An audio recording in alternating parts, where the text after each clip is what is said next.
أوه أوه أوه. هنا سأقف قليلا احتراما وتقديرا وعشقا لمنتخب المغرب الرجالة. اضحك يا بقي اضحك يا حنكي اضحك يا خشمي. ايه يا موحة، انت في الاستاد وبتلعب كورة؟ انا النهاردة كنت بلعب في الجزائر مع منتخب المغرب. يلا يا جدعان، انا رايح المغرب. رايح المغرب ليه يا موحة؟ ده الماتش في الجزائر على ارض الجزائر. لك ان تتخيل، انا عايز اللايف ده يوصل لكل الشعب المغربي الشقيق بعد فوز المغرب 3-0 3-0 3 زلطة على مين؟ على الجزائر، وسط جمهوره، على ارضه، وسط معلقينه، وسط مسؤولينه. عرفتوا ليه قلت لكم منتخب المغرب هو الاول في الرياضة؟ عرفتوا ليه قلت لكم المغرب ما بيخافش يلعب في الجزائر؟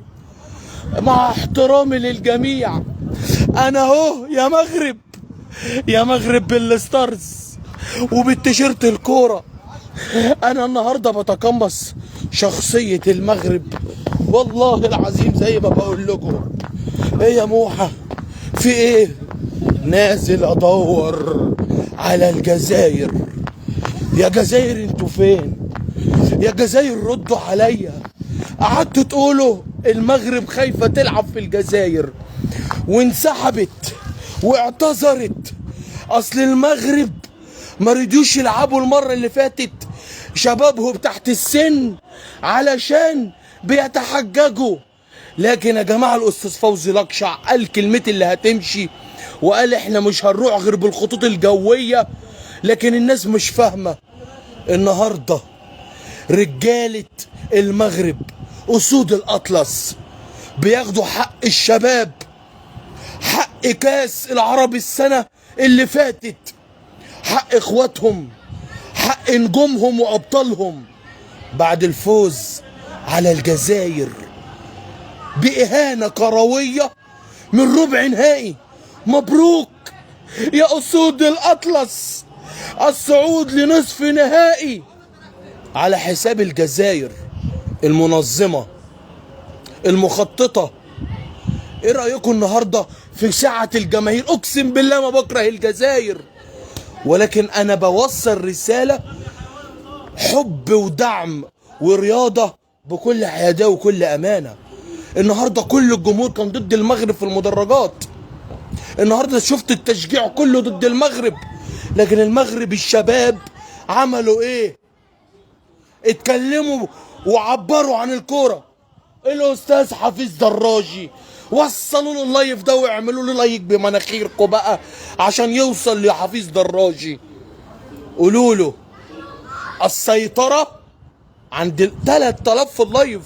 لسه يا جماعه، لسه الاشعارات ما ظهرتش للشعب المغربي. وصلوا له وقولوا له يا كابتن حفيظ دراجي، في منتخب عربي واحد سيد الكرة وفخر كل العرب، هو المنتخب المغربي للناشئين تحت 18 17 سنة. راحوا وسافروا وتحدوا الجميع اللي انتقدوهم وكسبوا الجزائر في ربع النهائي 3-0 مع الرأفة. اقسم بالله ما شفت رجولة وأداء واحترام وأدب زي الشعب المغربي ورجالة الشعب المغربي. عرفتوا يا جماعة؟ حد هيقول لي يا موحى انت بتكره الجزائر؟ اقسم بالله والله شاهد على ما اقوله، الجزائر منتخب عربي وشعب عربي شقيق بحترمه. ولكن النهاردة انا بشوف منتخب المغرب اهلي، اللي دايما ما بقولش يتيم، انا بقول انا اهل كل الشعب المغربي. الشعب المغربي يتألق وبيرد الاعتبار. منتخب المغرب بيقول للجميع مفيش منتخب عربي يقدر يقف قدامي. احترام ورياضة، احترام وقوة. عرفتوا ليه يا جماعة؟ انا عايزكم توصلوا اللايف ده بالذات وتشيروه لكل انسان انتقد المغرب في يوم من الايام. اصل هم خايفين يروحوا الجزائر، اصل هم انسحبوا. ايه رايكم؟ سافروا الشباب اللي في كاس العالم، سافروا الشباب وراحوا الجزائر بالطيارة. عملوا ايه مع الجزائر؟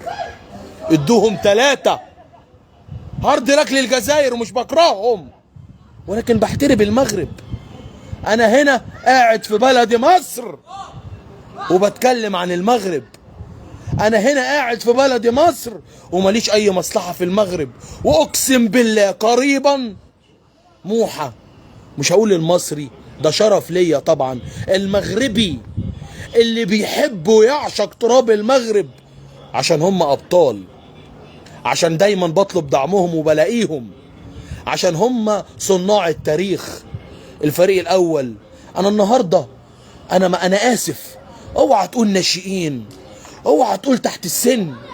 اقسم بالله النهارده انا شايف اشرف حكيمي بيلعب، ياسين بونو، النهارده شايف وليد الركراك اللي بيدرب. دول اسود الاطلس. ده مش منتخب اطفال ولا ناشئين، دول رجاله بيلعبوا بروح المنتخب الاول. اتعلموا واتفرجوا وشوفوا المغرب بتعمل ايه في الجزائر. اكتر فترة كانت صعبة عليا لان دايما بيدخلوا الفتنة والسياسة لاي حد بيتكلم في المغرب والجزائر، لكن انا بحترم الاتنين وبعشق الاتنين. والكل عارف جيدا ان موحى المصري محب لكل العرب، لكن مش بالظلم يا جماعة.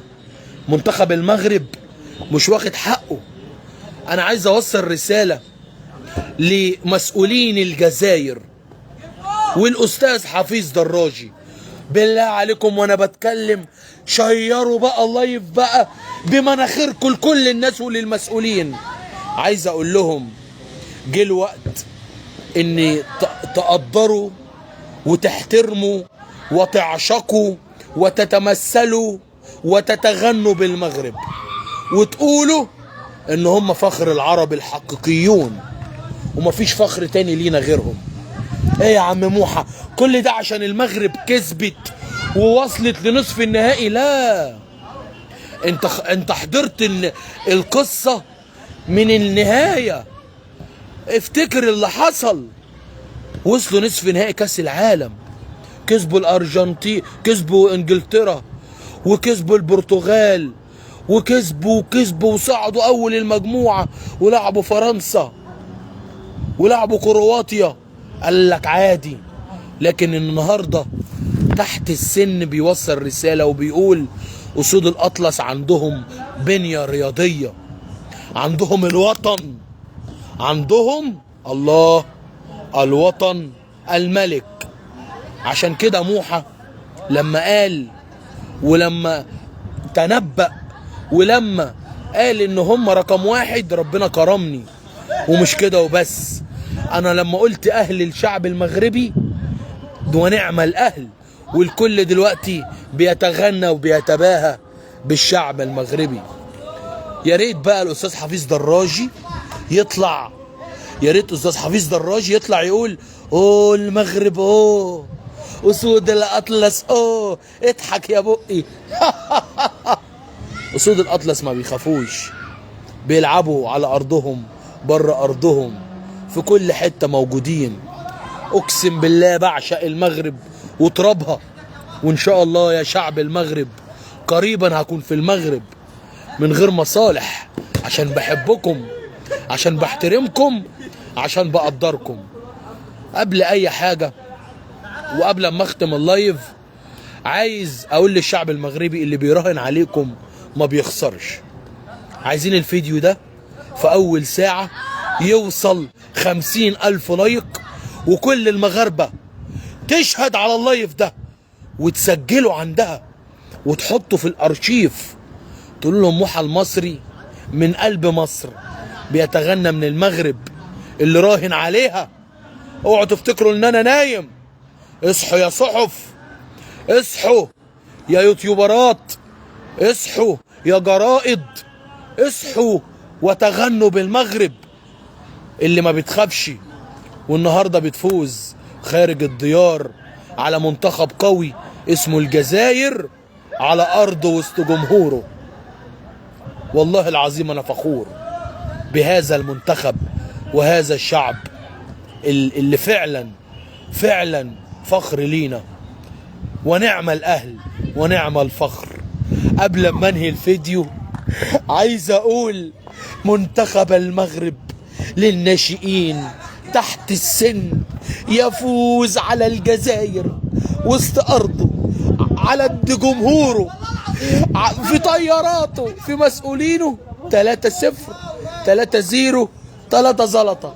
اضحك يا بقي اضحك يا حدكي اضحك يا خشمي انا بلعب كوره اهو زي منتخب المغرب. خلاص حياتنا كلها بقت كوره عشان خاطر المغرب. ده انا بحضر المباراه بزي اهو بالزي الرياضي في ارض رياضيه اهو بالستارز اهو علشان اثبت للجميع ان موحى بتاع كوره مش بتاع اي كلام. السلام عليكم ورحمه الله وبركاته.